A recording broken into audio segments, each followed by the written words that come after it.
is another exclusive rock music star interview.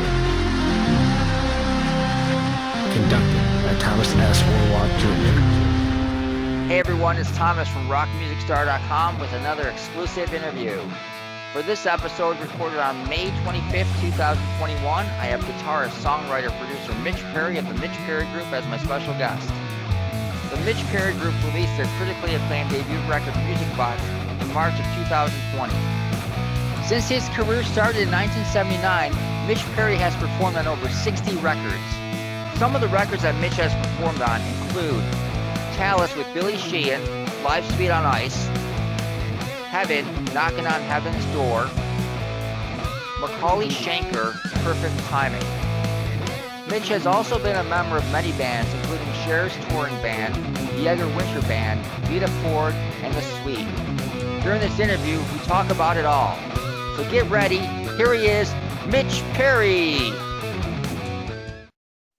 Hey everyone at Rock Music Star, look who we have today. We have our special guest, Mitch Perry from the Mitch Perry Group. Mitch, how are you doing today? Doing good, man. How about yourself? Good. It's good to see you again. For those that don't already know, Mitch was a special guest on my other podcast I do called the Buffalo Music Mafia, and we had a special tribute to Talas vocalist Phil Naro, who unfortunately passed away about 4 weeks ago. And we'll definitely talk about Phil a little bit today, but for those who want to see the full special is on Buffalo Music Mafia on YouTube, so you can check that out. So Mitch, I want to start off by talking about your record that you put out March 2020 called Music Box, an incredible record with some of the best guitar playing I've heard in a long time. Tell us a little bit about that project and how it came about. Well, I had a band here for the last 4 years. It's been playing at the beach where I live every Sunday, and we really it's a really fun situation.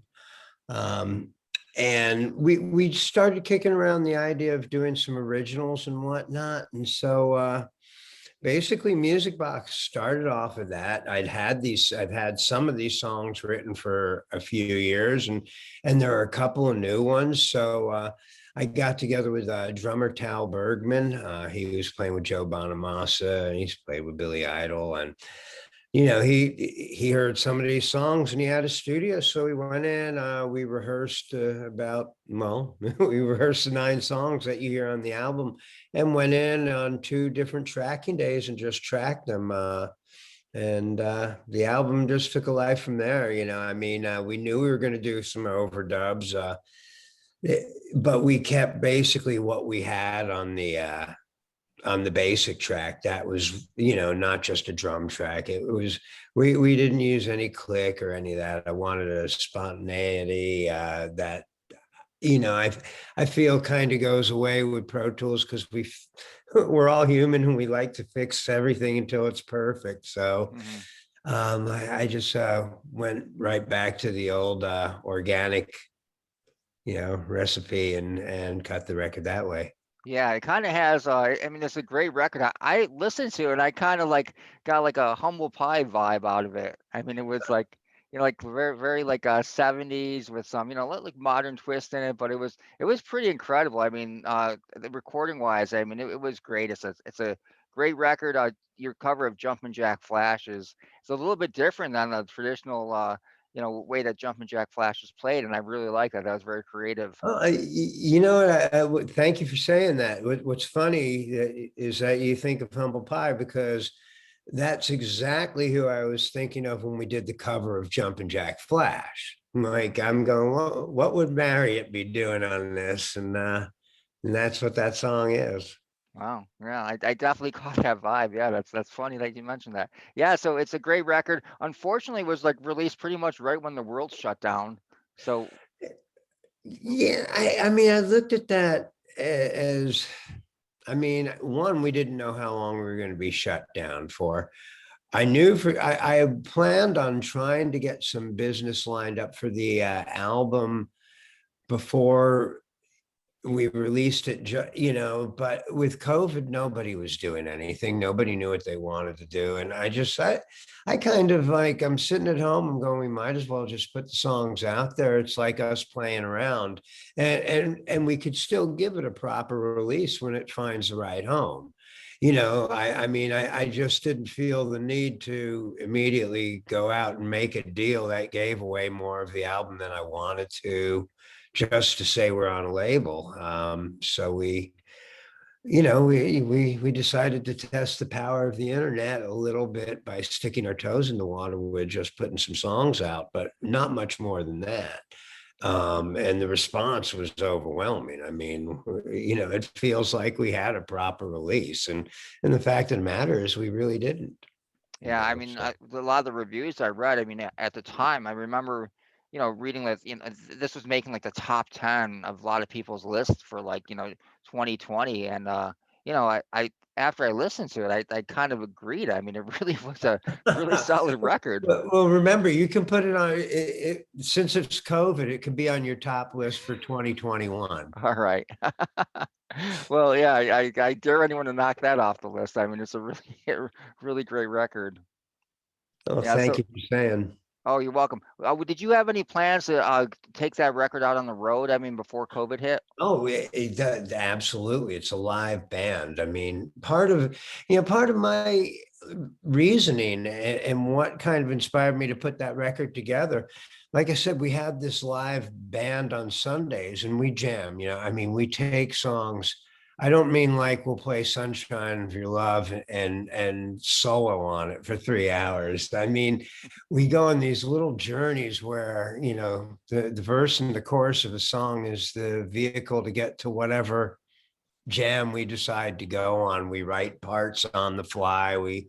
And we have a little method that works, how we know how to break something down, and I'll just make up a chord progression. It will never be exactly the same. And everyone just tunes into it.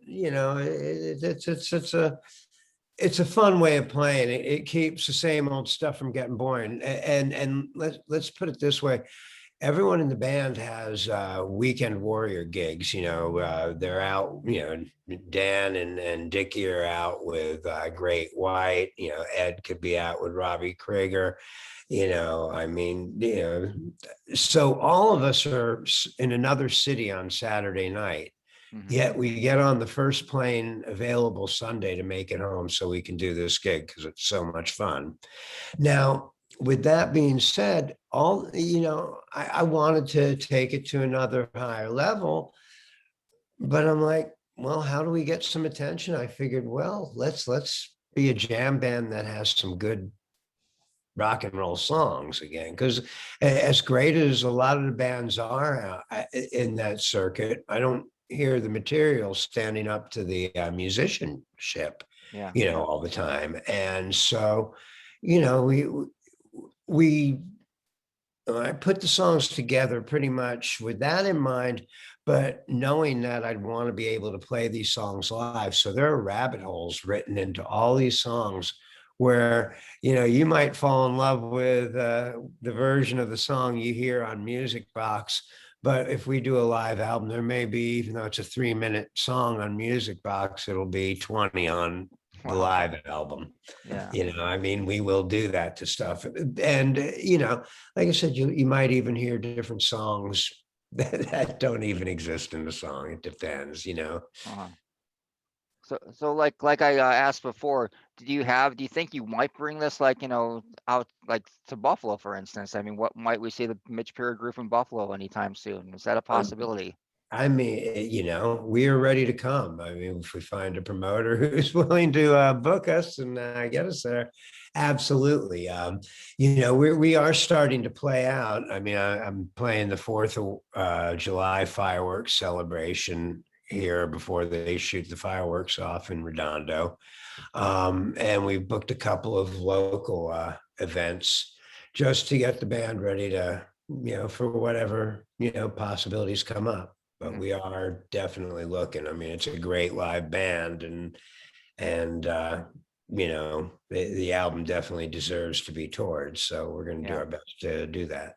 Are you currently playing in any other bands right now? I know that you were with the Sweep for a while, and there was actually a date for Batavia, New York for the Sweep, but they canceled. That was canceled. So can you just give us an update on the status? Is the Sweep still a band that you're involved Uh, with? Yeah, I mean, basically, yeah, I mean, I've played in suite with Steve Priest for 7 years, and the other guys in the band had been there for about another 7 years before I showed up. And that, we've all played together for a while. And when Steve passed, we decided we wanted to, keep, I want to keep playing the songs. I love playing that stuff. Yeah, they're It's great fun. songs. And this band does a good job of it. However, as you see with every band that's over 10 years old, there's now two versions, and with us, it was Steve Priest's version against Andy Scott's version. So obviously, there was some confusion in that booking, which is why that gig didn't happen. I see. But you know, like I said, I love playing those songs, and if they have shows booked for that lineup of suite to play, I mean, I will definitely go play them. But um, you know, Yeah. unfortunately, we don't have Steve in the band. Yeah, yeah. I want to go back and I want to go through your incredible music timeline. We're going to start with one of the first bands you played with called the Kids. Now that band was based out of where, Florida? Yeah, it was in South Florida. I mean, pretty much where Fort Lauderdale, Hollywood is. And I started that band with a couple of kids. We were 14, 15, 16. And Bruce, the bass player's mother, was a lady named Sheila Whitkin who managed all the successful local rock bands and, was a booking agent for the Southeast. And it was an awesome way to start off playing because we seemed to be in the right place at the right time to take advantage of good gigs and whatnot. That's how we ended up. They opened up a club called Tight Squeeze, which we were one of the house bands at, and I mean that club was just the place to be in 1979 if you were in Florida. Like if you were in a big rock band coming through Florida because you were playing the Sportatorium or because you were playing, you were recording at Criteria, you get finished and you go, where are we going out to party? They'd send you to our club. So it was an awesome place to begin playing. And for the most part, that's really, that was our whole start, was just playing locally in the Southeast. And in 79, I mean, the Tight Squeeze Club, I mean, Aerosmith came in, AC/DC, Black Sabbath, Ted Wow. Nugent, Pat Travers, and his guitar player Pat Thrall would be in all the time. And Pat and I became good friends, Pat Thrall, and he ended up getting me a gig out in California with Alfonso Johnson, the bass player from Weather Report. And Yeah. so I ended up leaving the Kids in January of 1980. But musically, the people I was growing up around, I mean, there was a ton of great musicians, and I was really fortunate to be in a circle of people that was as focused as it was. I was only 16, 17 at the time, so it was good to be around that. Yeah. Well, now one of the artists that you did perform with is, my favorite singer of all time, Bon Scott. Now you jammed on stage with him in 1979 when you were playing with the Kids. Tell me about that night and what that was like. He had just started coming into the club. He'd show up around 2 o'clock. In the morning, and he was hanging with a crowd of people that were friends of ours from South Miami, and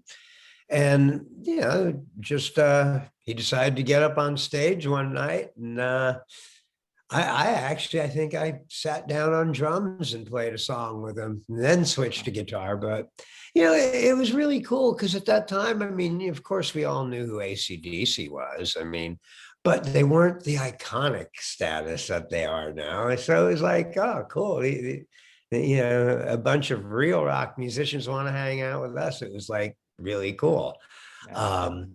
But you know, obviously in hindsight, everything looks way different. I mean, you know, I went down with Ronnie Dio when they were recording some of Heaven and Hell. You know, once again, you know, you look back on what those songs mean to us now, you know, didn't realize I was at such a momentous place and time. Yeah. Do you You know, remember what songs you played on stage with Bon Scott? I don't even have a clue. We were jamming some sort of blues thing. I mean, it was Yeah. nothing too advanced. Remember, it had to be about 3:30 or 4 in the morning. Yeah. Wow, that must be an amazing night. So let's fast forward. Then you were out in Los Angeles, and you replaced Yngwie Malmsteen in the group Steeler with the band with Ron Keel. Yeah. What was that experience like? You know, I mean, it was amazing. I was playing in a band called Dutch Courage at the time, which was with the drummer Randy Castillo and the singer Ralph Mormon from the Joe Perry Project. Mhm. And it was a great band. And we would play to, you know, 25 or 30 of our best friends. And, you know, Steeler was, you know, showed up with Yngwie, and within a couple of months they were playing, you know, 4 or 5, you know, sold out shows at the Country Club, at the Whiskey, at the Roxy, all these places. And I gather Yngwie only did a few shows with him. Yeah. Mark, the drummer, was a good friend of mine, and when Yngwie split, he called and asked if I would come fill in. And I mean, it was a definite, you know, the music was way different than what I was doing. Um, but it was, I mean, you know, Ron was at the beginning of his career, and there was a rabid audience. I mean, you know, unfortunately, I didn't get picked on too much by the people who'd come to seeing Vay. So it was a pretty memorable time, you know. I mean, it was the beginning of such a big scene of music out here in LA. And that was really, you know, I mean, everyone's going to debate where Ground Zero was, but that was pretty close to it. Yeah, I would agree with that. And shortly after that, Billy Sheehan, then of Talas, at the time discovered you. Did he just did he discover you while you were playing with Steeler, or? Yeah, there's a writer named John Sutherland who I was talking to at a Steelers show, and I had given John a demo of Dutch Courage. That was the band that I had with Randy and Ralph. And so the day after I was talking to John, Billy called him looking for guitar players, you know, recommendations. And John says, you should try Mitch. Send him my Dutch Courage tape. And that's kind of what got me the gig, funnily enough, is that tape. And I got to say, you know, the cassette tapes don't really you know, stand up to the ages. You know, they pretty much all go to crap by the time they get old if you don't really, you know, treat them properly. And so I've long lost any recordings of this stuff that I had. And Billy, thank God, didn't. He still had the cassette tape when he was digitizing everything in his collection. He digitized my cassette tape. So when he called me up to play on the new Talas record last year, he mentioned he still had this stuff. I'm like, you got to be kidding me! I didn't, you know, I have a tape that I'm afraid to play because I think that'll be the end of any physical existence of anything. And he sent me the tracks, and it's real. It was like, it was great to hear them again after so long, you know, because I don't think I've listened to them in 20 years. You know, I mean, easily more than 20 years, 30 years. So Yeah, thank you, Billy.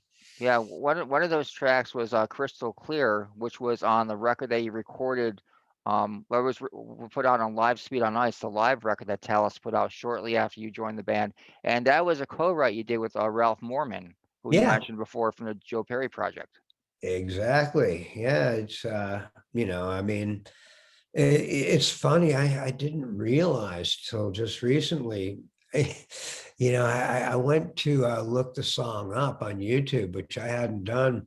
And it's funny to see all these Japanese bands playing cover versions of Crystal Clear. And as Jim mentioned on your show, he covered it, on a record that Phil had produced. And Phil has an acoustic version of it out there. So, it's neat to see it's carved its own little niche into the world. Yeah. Now one of the unique things when you joined Telus is, like I mentioned before, Live Speed on Ice came out shortly after that, and you mentioned previously on our other podcast that you only play like a few gigs, like maybe like 9 gigs, I think you said, Yeah, or I before believe that I'm, record I'm, came out. I'm pretty certain that was the ninth gig Yeah. at Lamar's. Right. Why was, I mean, it was very unique in that you did release a live record with new tracks on it. I mean, that's a pretty unorthodox move. Was there ever discussion of doing a studio record, or what led to the decision to do a live record as opposed to the traditional studio record at the time? You know what? I can't actually give you the answer on that because those plans were in place before they grabbed me. I mean, when I came out, I knew immediately we were going into rehearsals to record a live album. So when you talk to Billy next or Mark, you'll need to ask them. Hmm. But I mean, I would imagine, I mean, just like kind of what I was saying we were doing with our album, kind of putting it out there and get a feel for how people are going to respond. We're probably getting our feet wet. We were with a new record company at the time, Combat, which became Relativity. So, I mean, maybe it was a matter of get your feet wet before you jump all the way in. But I'm glad we did it the way we did. It Yeah. it, it came out pretty cool, I thought. It came out great, and the thing about Talas is they always had a reputation of being a great live band. The lineup before you that featured Dave Constantino and Paul Varga, and then the lineup with you, great musicians, and again, just you guys really had chemistry. And when you tell me that it was like recorded after a ninth gig, I mean, I believe you, but I mean, my ears don't believe you because it sounds like you guys, were playing together for like a decade. I mean, it's just like it's flawless. It's an amazing record. No, well, thank you. And hey, it was done before Pro Tools, so we didn't fake anything. Hmm. Now your time in Talis, I mean, wasn't really that long. I mean, you joined in '83 and you left in 1984. One of the questions that I've been getting a lot since I posted that other podcast is the question, why did Mitch leave Talis? And I'm going to totally put that's up to you, man. You explain to us what happened. It's a combination of things. I mean, I guess Billy and I saw, things a little bit differently, and it's Billy's band. I would imagine, I know that even though I thought what we were doing was amazing. I mean, playing with Billy was a complete treat and an honor. I just somewhere inside, I think I knew I wanted to get back out to LA. Um, and I just, when Alan Fryer called me up from Australia asking me to do the Next Heaven record, we were talking about management with Lieber and Krebs, and we're signed to CBS. It's just, whereas things were kind of, on a shaky ground with Talas at the time, it made sense to make that move. So I did. Yeah, and then you like you said, you joined the group Heaven, and they were signed to CBS Records. You put out a record called "Knocking on Heaven's Door," which I remember a video for that being, in pretty heavy rotation on MTV. I remember seeing that video. Well, yeah, I mean, it's funny, because I think at the time we were like we're on rations of $150 a week draw, and we're living in New York City. Oh They wow. did pay for the rent of the band house, but so obviously there's not a lot of money around, but we are on MTV like every 3 or 4 hours for about a year. And Yeah. so, you go home and visit your parents, and everyone you knew from when you were a kid thinks you're this big rock star. It's like you can't buy a beer, but yeah, yeah, we got a lot of notoriety with that, and a lot of airtime. MTV was really, really kind to us with that video. It was a cool video, because we did it on the top of that butte. Wayne Isham, who went on to direct all the Bon Jovi stuff and whatnot, you'll even recognize he used that same butte in Blaze of Glory for John's Oh video. wow. Yeah, there you go. You can see the same rocks. So your time in heaven wasn't that long either. What happened with them? What? We did the album, and as you mentioned, it got played quite a bit on MTV, and we did some touring, but it really didn't generate a lot of sales. Um, it didn't look like CBS was going to pick up the option.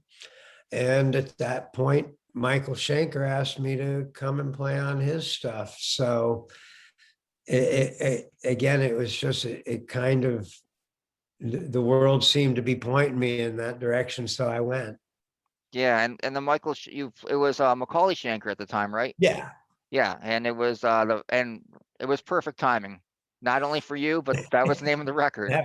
Name of the album. Yeah. Yeah, And it's funny. I mean, I literally, it was so unplanned. I was in LA at the time, and I'd been hanging out with Pete Way and Johnny D from Wasted, and we'd even talked about me joining that band. well, Anyway, I'm hanging out at their place at the Oakwood, and Shanker ends up staying there. Him and Robin came over to finish overdubs for Perfect Timing, and they were staying at the Oakwood. So somebody told Michael I was in the pool. He comes over. I'd met Michael because we were both managed by David Krebs, and he had come by the record plant when we were doing Knocking on Heaven's Door. And so, I had played the keyboards on that as well. So Michael came over and says, "Oh, Mitch, hey, we're looking for a guitar player. You play keyboards too. You want to join the band?" And I'm like, "Well, I don't want to play rhythm all night." And he's like, um, "You do all this weird tapping stuff." And he goes, "I don't do that, but I think people like it. So if you play like that and don't sound like me, I think this could work." And I'm like, "Well, that sounds cool." He says, "Well, what are you doing right now?" "I'm in the pool." I said, "Well, swimming." He says, "Well, do you have a guitar nearby?" I go upstairs. He goes, "Go get it." And I go get the guitar. We get in the car, drive to Sound City, and we walk into the studio. There's Andy Johns, who I don't know, Rob McCauley, who I don't know, and Olaf Schroeder, the German part of the management, who I don't know. And Michael says, "Hi, everybody. This is Mitch. He's going to try a solo on Give Me Your Love." And their eyes get really wide. And they take Michael off into another room. And I'm sitting there for a half an hour going, oh, and that was nice while it lasted. But yeah, as it turned out, I ended up putting the solo on the record and touring with them. yeah, that's pretty incredible that Michael Shanker picked someone that has such guitar talent as you. I don't think there's ever really been anyone in Michael Shanker or the Macaulay Shanker band that is at the talent level that you're at as far as the guitar playing. Because of course Michael Shanker, everyone's there to watch him play all the leads and everything. So I mean that's pretty incredible that he let you do a lead. Did you do any other leads Oh on yeah, that record? on the record, I played on Get Out, I think. And I might have thrown a couple of harmonies on here and Mhm. there. Let's see. But live, live we did a lot more. Live we put second guitar solos in the outros of almost everything, and we'd find places where we could go back and forth. They even gave me my own little guitar solo that I'd do. In fact, at the beginning of Get Out. Wow. What was it like being in a band with Michael Shanker? It was the best time in the world to have been there, because I mean, this was 1987 that I joined, and we were out on the road for a year and a half with three bands. So 87 and 88. And the three bands that we were out with were Whitesnake, Def Leppard, and Rush. So, Wow. I mean, it was like being on top of the world. I mean, you're playing, Michael was one of my heroes, from the time I started playing guitar. So to play with him was a treat. And, to be involved in shows like what I just mentioned, at that time, at that point in time, there's nothing like it. I mean, Yeah. that really was the zenith of that whole way of music and everything. I think for that time, that and the shows were just over the top, and the audiences were, and it was a lot of fun. I mean, I wish, again, I wish there was something more for me. I mean, I love the situation, but there didn't seem to be a lot for me there. I mean, I wasn't involved in the songwriting. I'm sitting at home not doing anything when the band's in Europe working on the new album. And, that's where that just didn't make sense. And when I got offered other stuff, I took it. Yeah. For a short while, I was in David Lee Roth's band. We rehearsed for a couple of weeks. But then I ended up going on the road with Cher, which then took another couple of years for that tour, because it was her Heart of Stone tour.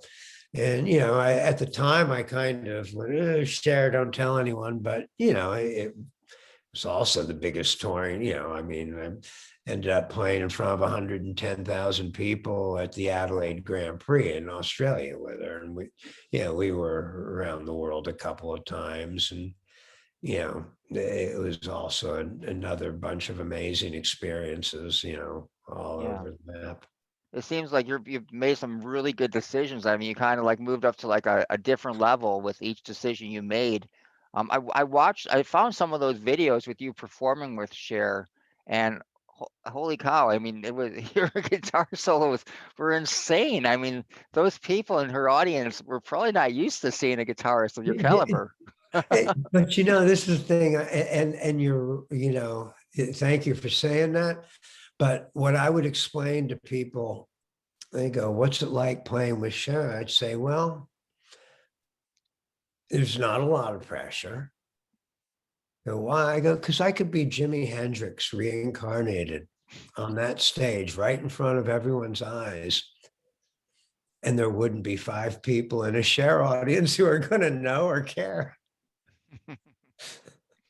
They're all pretty much there to see her, but I think you definitely, As it should be. yeah, I mean, that's what. But I mean, it's funny.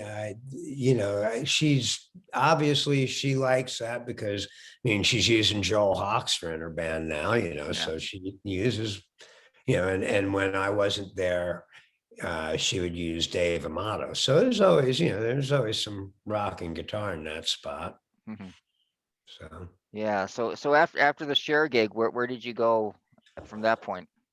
Well, from that point, I really wanted to get my own deal. Now, if you notice, I keep joining bands and moving up in the Yeah, business right. sense, but I still have no ownership of anything. Nothing's mine. I'm just kind of, even though that's not what I wanted to do, I was kind of more a side guy now. And so I spent a lot of time trying to get my own band, 7% Solution, signed. It started out life as a band called Bad Boys with Paul Shortino. Yeah, I remember them. Um, And then Paul started to, lose focus on it, and it was obvious that that wasn't going to, make it to the finish line. So I had seen this singer, Ralph Saines, in a band called Long Gone, and I thought he was a superstar, and got him to come along. We rewrote all the Bad Boys stuff. I mean, Ralph, if you're not aware, is Michael Starr from Steel Panther. Yeah. And back then he's been great since day one at what he does. Anyway, we had an incredible band that we spent a couple of years pretty much trying to get signed, you know.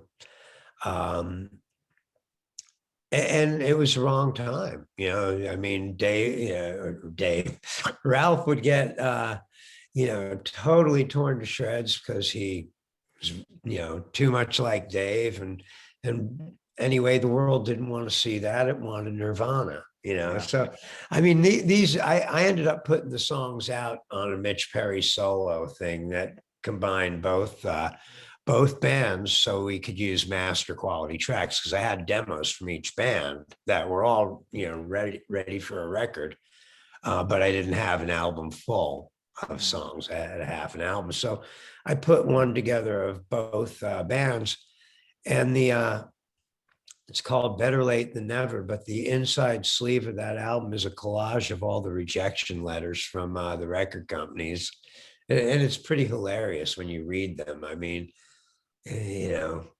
all these, I love this band. This band's great, but it's not the musical climate right now. It's flavor of the week. Yeah, I'm sure you weren't the only one getting those letters too. I mean, it was rough for rock bands back then. Oh yeah. I mean, at that point, that's when I did two things in '94, which was I joined Edgar Winter's band for touring and started racing cars, which was something I'd wanted to do for a while. But the car racing ended up leading to where I was doing instructing and whatnot. But playing with Edgar, I ended up disappearing in that for like the next 9 years. Yeah. I love playing with Edgar. We had fun. I got to play on 3 of his albums. He played on my solo album, Wire to Wire. Playing with Edgar, I got to, play with other great people. I mean, like Rick Derringer quite a bit, Leon Russell, Dr. John. I mean, I was given a chance playing with Edgar. I think I got to share the stage, if not play with everybody I ever looked up to from the 70s. It was really, really a neat time. And for me, it was almost like finishing school musically, because a lot of the stuff that, I maybe didn't understand, when I was first learning how to play, and kind of glossed over because Van Halen showed up and I didn't care about the rest of it. I got to really hone all that stuff with Edgar, and it's really kind of made me, what I am, that makes an album like Music Box today.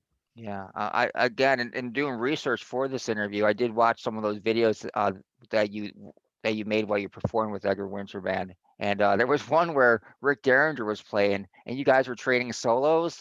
And I actually felt sorry for Rick a little bit, because I mean, you were just incredible, and you did your tapping and everything, and Rick's a great guitar player, and I like Rick Derringer a lot, and he's wrote some great songs, but it was just like he probably shouldn't have gone, like, it not that it was a competition, but it came across sort of as a competition. And I Yeah. kind of felt sorry for him, especially when you started your tapping. It was like, okay, he needs to stop Well, playing now. now Rick knows how I feel when I play with Billy. No, I'm kidding. Oh, you held your First own with off, Billy, don't trust me. feel sorry for Rick, because Yeah, Rick is probably he's one of the greatest guitar players on for this sure. planet.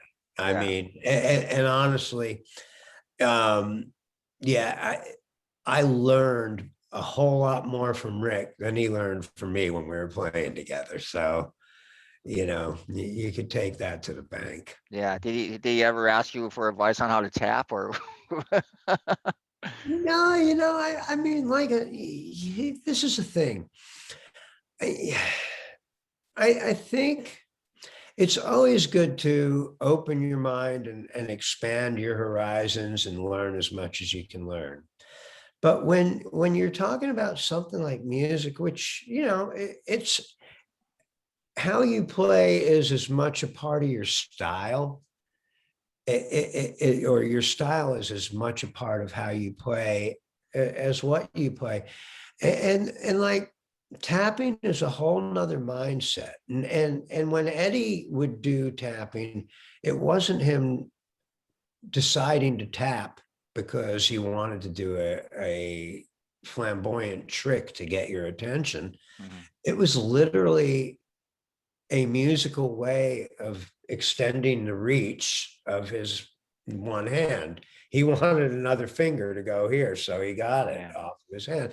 But what he was doing, what I'm trying to say, is he was thinking about it all from a musical place rather than a gimmick. Now, Michael and Rick, trust me, they can tap. They know how to do this, but they also know what having a style is.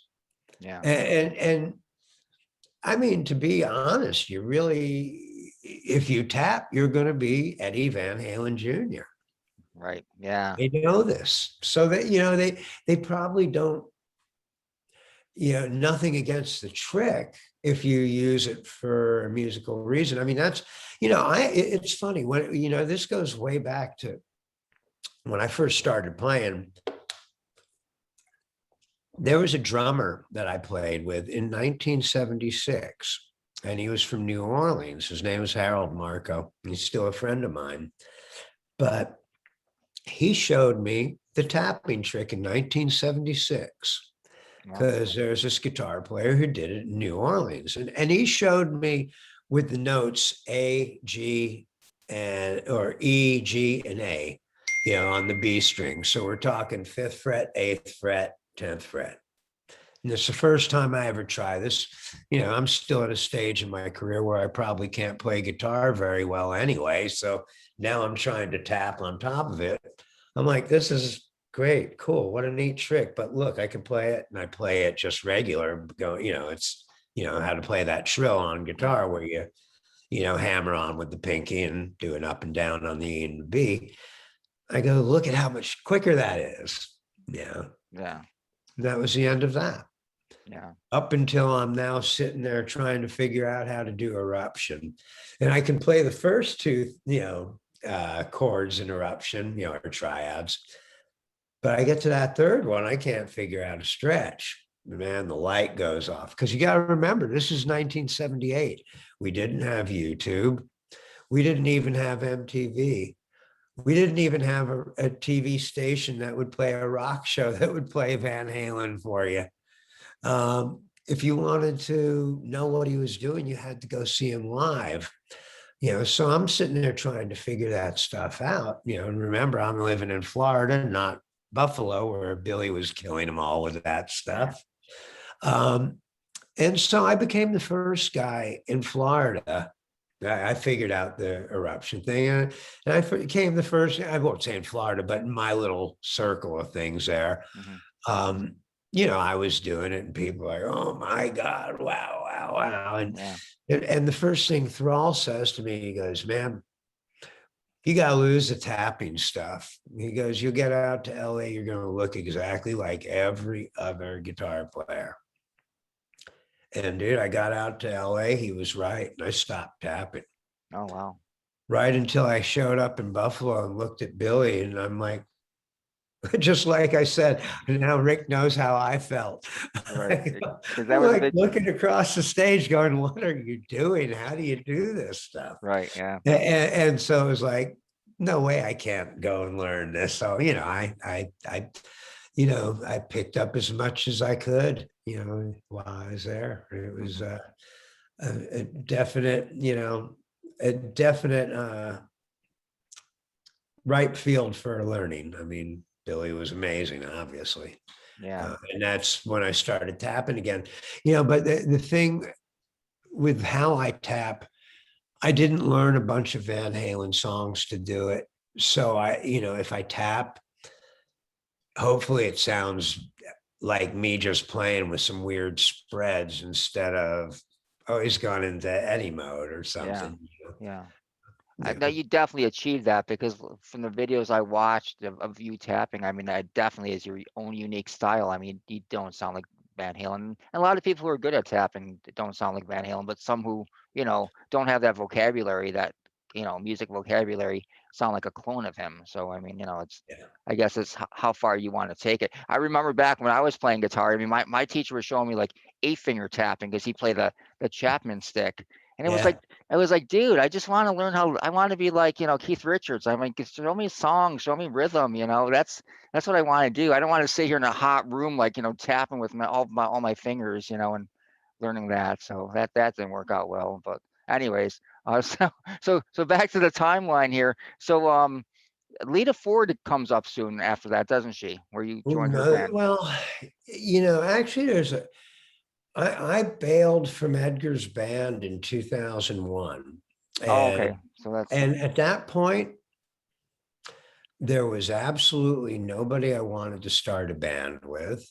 And there was no one I wanted to work for. And I was being given a chance to teach race car driving full time and be sponsored in a race car to drive on the weekends that I wasn't teaching.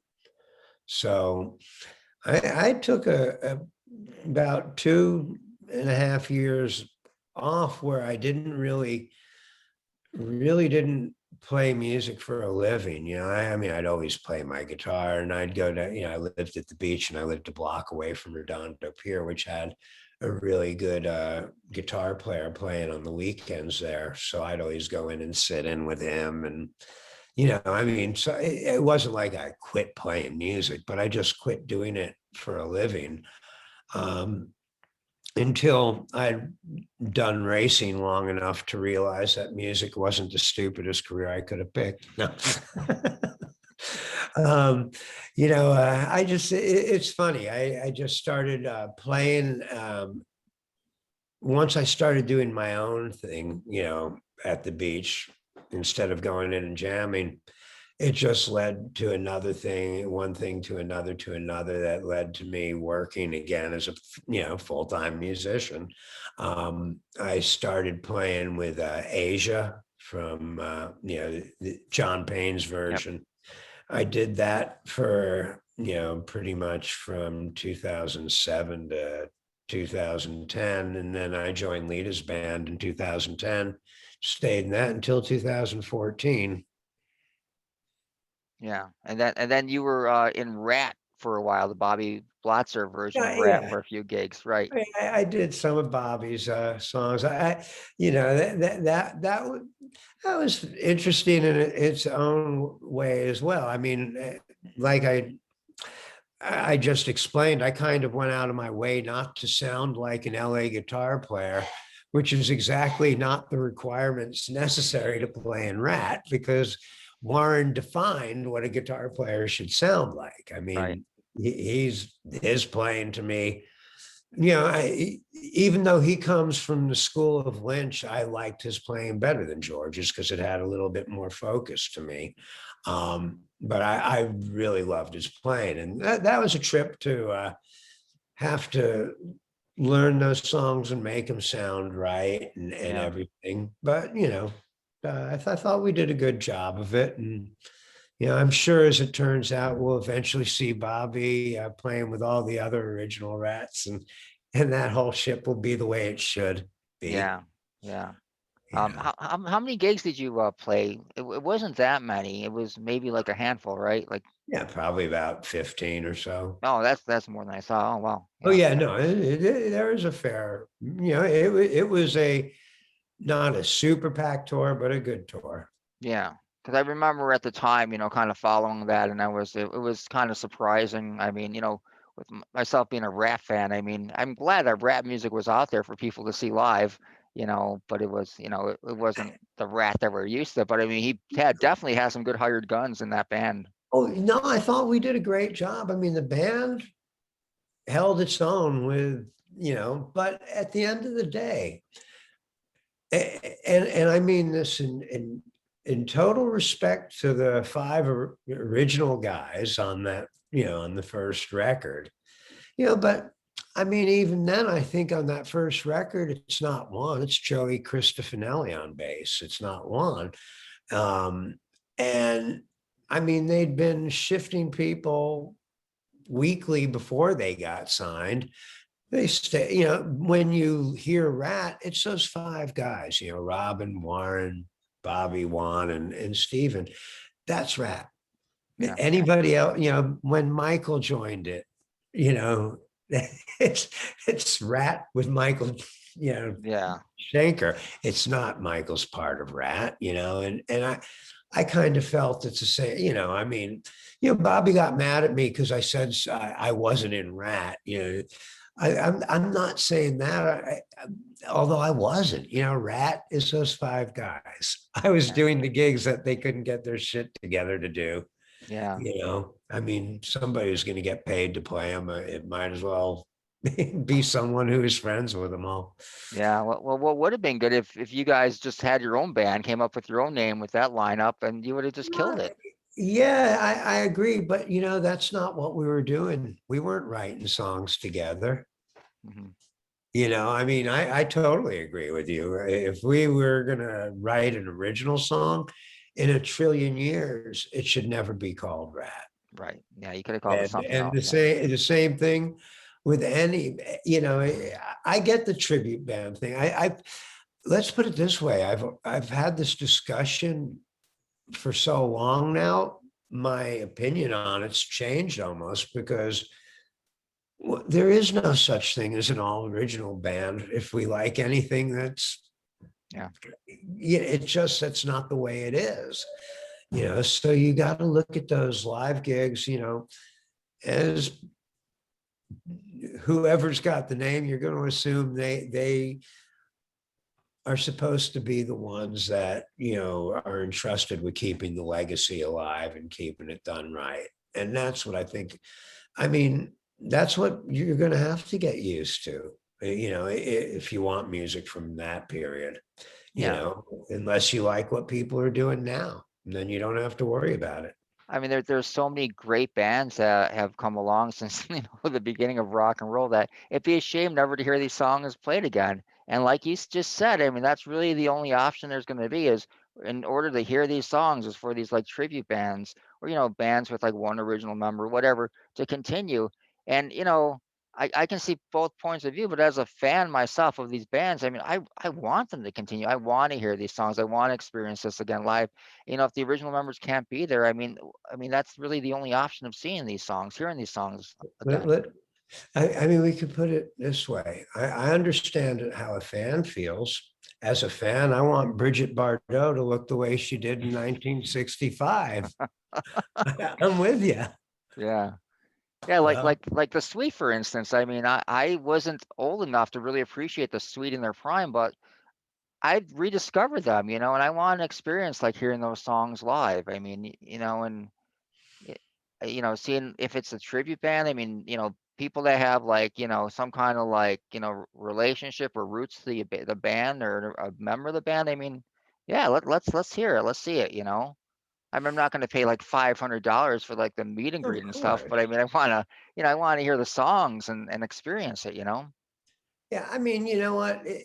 It's obviously at a point in time where, I mean, you've got YouTube, you've got Google. Nobody's going to pull a fast one on you. It's up to you to research who's doing what. And Mhm. if they do it well, go see it and support it. Yeah, exactly. It's as simple as that. I mean, like I said, in a perfect world, we'd all still be 25 and rocking out and seeing our perfect lineups intact. But Yeah, yeah. you know, we get older, life moves on. Yeah. So I want to wrap up this interview. And again, Mitch, thank you very much for your time. I really appreciate it. This is probably going to be a difficult question for you to answer, but I want to put it out there anyways. You've played on over 60 records. Give me like the top three records that you're most proud of being involved with. Well, the first one would be Music Box. Okay, good one. Good pick. You know what? I mean, apart from shameless self-promotion and all that, I actually do mean that, because I produced Music Box, and it's like, instead of finishing going, if I only I had done this, or if only I had done that, I didn't leave myself second guessing anything. I got to do everything the way I wanted to do it, and I'm really proud of the result. And, so that's going to be my go-to record. I'm glad I actually got to make one, where I don't feel the need to explain myself on anything on it. Now, taking that out of the equation, obviously getting to be on that Perfect Timing album was huge. So that would have to be in there. Then there's a Frankie Miller record that I did. Frankie Miller, if you don't know him, is one of Bob Seger, Paul Rogers, Rod Stewart. They'll all tell you the best singer in the world is Frankie Miller. I played on his record right after the Heaven record. The guy who produced the Heaven record, John Jansen, was also producing Frankie's record, and he hired me to come in and play alongside the lineup of the band. It was Brian Robertson from Thin Lizzy on guitar, Chrissy Stewart from Spooky Tooth on bass, and Simon Kirk from Bad Company on drums. And I mean, that record is so badass. I'm so proud of what we did on that. That's one of my records that I'm most proud of.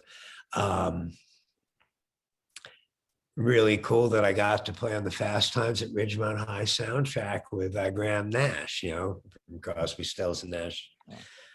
He's one of my heroes. That would be a cool one. But there's just so many different things. And I got to be on an Aerosmith record playing keyboards. So That's right. cool. Yeah. That was what that was Classic Live? Yeah. Yeah.